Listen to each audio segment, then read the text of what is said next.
2002 po kami dumating sa amin. Ilang taon na po kayong undocumented? Matagal na yun. Mula noong 2002, undocumented ba kayo? January 10, tumakas ako sa amin. Sa pagdating mo, ilang buwan lang tumakas ka na sa 4 amo. months lang. Bakit ka tumakas sa amo? Kasi napaka hirapin. Sampungin anak niya. Katapos hindi pa kami nakakain. Alatuloy trabaho. 6 nagkagnising, alas 2 ka makatulog na gabi. Pero hindi, pinapasweldo naman kayo. Sa 4 months wala. Sa 4 months wala kayo sahod. So tumakas na kayo. Tumakas ako. Nung nag-umpisa yung crackdown dito, tapos nagkaroon na ng tent city, kailan kayo dumating dito sa tent city? Yung June 28. Yung 28, nandito na kayo sa tent city. Bumalik na ho ba kayo sa consulate? Hindi pa kayo humingi ng tulong sa consulate? Hindi. So nung dumating ang tent city, nandito na kayo sa tent city. Ano yung buhay nyo dito sa tent city? Ay napakahirap ha. Mainit. Kasi 3 araw, wala akong tulog. Paypay ng paypay. Wala pa May anak po kayo? Ito anak nyo. Ilang taon na ho yung anak nyo? 7 na. 7 din. Kaya nga nagkasakit ito. Una, yung last na kami pabalik-balik sa Jawasat, mag-fingerprint. Ilang beses na wala kailangan difference number, ibalik na naman sa kanila. Sabi ko, kailangan daw yung difference number. Ibalik na naman sa kanila. Ibalik naman sa amin, walang difference number. Pang 5 beses, at saka nalagyan na difference number. Tapos ano sabi sa inyo? Ang sabi niya, naghintay-hintay na naman daw. Eh yung bata ho ba hiningan din ng dokumento sa DOSA? Hindi naman. Hindi naman. Nag-fingerprint din Oo, yung bata. natapos na kami ng fingerprint. Nung tapos na kayo mag-fingerprint, bumalik kayo ng consulate? Ano sabi po Ang ng sabi nila, consulate? maghintay-hintay. Sabi ko, hanggang kailan maghintay? Sabi na, kasi hintayin ninyo. Wala pa bang sabi niya, aprobado na sa Jawasat, matatakan din ng ano ba yung Sa exit visa. visa. Ibig sabihin wala pa. Nagtanong naman ako kanina, sabi na maghintay-hintay. Sabi ko, tagal na yung pangalan namin diyan. Inasawa ko sa June 15 pa ng fingerprint. Hanggang ngayon, wala pa. Wala pa rin. Sabi nila, maghintay-hintay.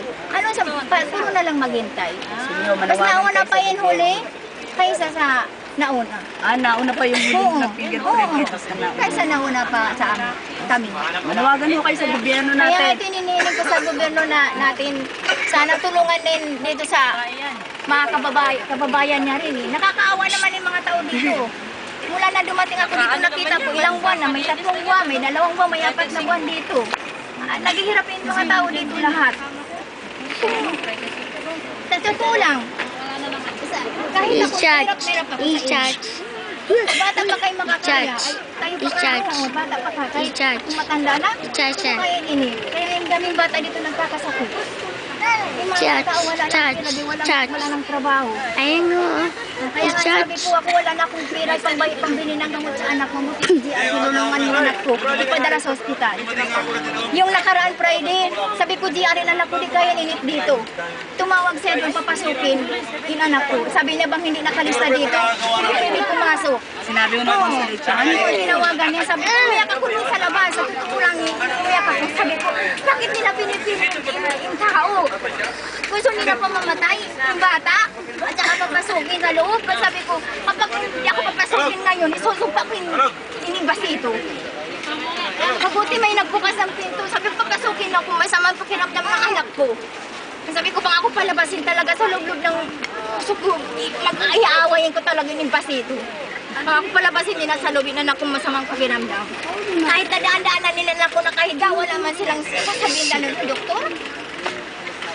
Kaya sabi nila, may tigdas, so papalabasin ninyo. Ang sabi ko, nagkayusak na nung kay Maribig, pwede naman daw dito umigay na ako kasi may sakit. Sabi na may tigdas, sinasa mo yung anak ko. Sabi ko, Si Maribig. pagkatapos yung nakaraan linggo, sabi na may doktor dito. Sabi ko, may doktor pa pala dito. Sa May loob. doktor po sa consulate. Pero hindi naman sinasabi. Ay, sabi, Pero hindi kayo pinasin ng doktor. sabi na ba't hindi ka na magtanong? Ay, sabi ko, araw-araw na nga kami, hindi nakikita nyo dito yung anak ko. Nakahiga, wala man kayo nagsabi, yan sa doktor. Ibig sabihin may doktor po ang consulate pero hindi kayo tinitingnan ng doktor ng Hindi. consulate. At saka na magaling na, sabi galing may doktor diyan. Tay, paano ho nadala yung anak niyo sa ospital? Ayun yun nga, sinabi na Kaya nga sinabi ko, kung hindi ikaw yung tumulong sa amin, di madali na napunta sa ospital. Kaya nga, mas maganda pa hindi nagtatrabaho sa konsulit, yun yung maasahan mo. Kasi bang mapita ka sa kanila, nakasimangot sila. Simangot pong mga taga-hospital. Kinaboy pa nga yung ante namin eh. Ayun na, yung auntie ko, sabi niya, nakalista ba ka dito? Yung security dyan, sabi niya, hindi. Umalis kayo, labas kayo. Sino po Sabi ko, yung bakit? nagsabi? Si Dingo. Yung Sino ang security. nagsabi sa inyo na pinalabas kayo? Yung incident, sabi niya, tinignan yung bata Ding may sakit. security po ng Kung hindi consulate. daw nakalista doon, hindi pwede pumasok doon. Lumabas kayo ang sabi niya. Sabi ng ate ko, hindi naman kayo mag-stay dito. Tinanong ko lang yung anak ng pamangkin ko dahil bang pwede gidalahan dito ng pagkain. Sabi ko, hindi na lang tayo tumira dito. Matulog doon na lang kahit mainit. Kaysa yan ang ginagawa nila. Bang hindi nakalista dito, hindi pwede pala pumasok dito. Kasi yung inaano Hindi mo nila na lang, dyan. hihingi nyo na ho ng tulong sa gobyerno kung ano po yung gusto nyo mangyari. Kaya yung gusto ko mangyari, makauwi lang kami. Dahil din anak ko may sakit. Kailangan pa opera ni Lidian. Kasi mula na ito, nagkasakit pa dito. Lagi yan, di makainom ng malamig.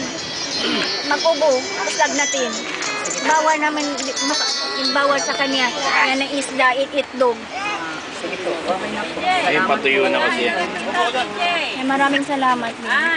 Hindi siya makapagsalita ng mga Kaya nga sa opera na lang niya.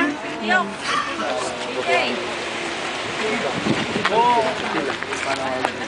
dapat ano na lang marami na lang. Jay, Kasi sa dito na lang, Jay, ano mo na lang sila, paipon mo na lang yan, tapos isa-isa kahit 3 minutes. Tapos at saka yung buong panawagan ng lang, para isang dokumentaryo lang tayo. Siningin na sa amin ni John yan. Ay!